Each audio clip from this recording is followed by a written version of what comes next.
এই যে 8টা দরজা আমাদের এই মসজিদের মধ্যে যদি এখন কেউ প্রবেশ করতে চায়, তাহলে তার জন্য কয়টা গেট রয়েছে?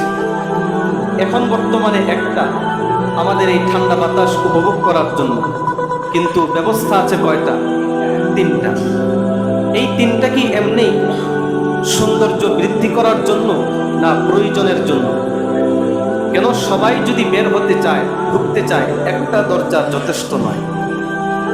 তাহলে জান্নাতের দরজাগুলো কি এমন যে জান্নাতি সবাই যদি জান্নাতে যেতে চায় ঢুকতে পারবে না একসাথে, এই জন্য আল্লাহ 8টা দরজার ব্যবস্থা রেখেছেন?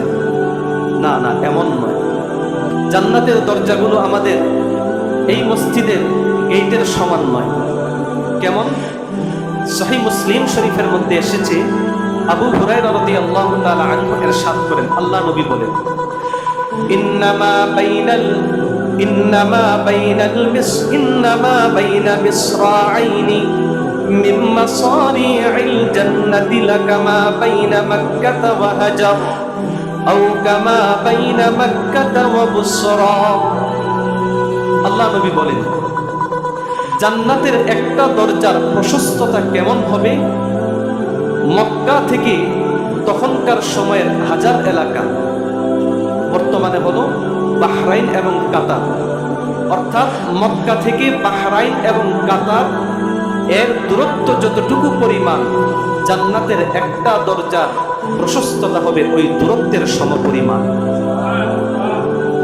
সুবহানাল্লাহর আওয়াজটা আরেকটু জোরে আসতো যদি আমরা মক্কা থেকে বাহরাইনের দূরত্বটা জানতাম।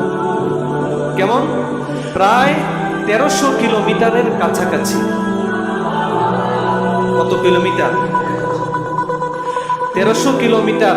যতটুকু দূরত্ব জান্নাতের একটা দরজার পরিমাণ হবে ততটুকু।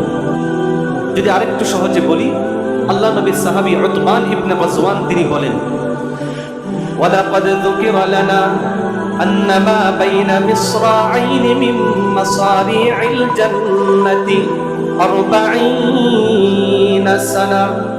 জান্নাতের একটা দরজার প্রশস্ত হবে কেমন? 40 বৎসর অতিক্রম করলে যেই পরিমাণ দূরত্বে যাওয়া যায়, ওই দূরত্বের সম পরিমাণ হবে জান্নাতের একটা দরজা। জান্নাতের একটা দরজা হবে 40 বৎসর। আপনি যদি এক কপাট থেকে, মানে দরজার এক পাশ থেকে আপনি রওনা করেছেন, অপর পাশে যাবেন, এখন তো হাত দিয়েই ধরা যায়, কিন্তু আপনি যদি ইচ্ছে করেন এক পার্শ্ব থেকে আপনি রওনা করবেন, অপর পার্শ্বে যেতে আপনার সময় লাগবে কতদিন? 40 দিন না বৎসর? বৎসর।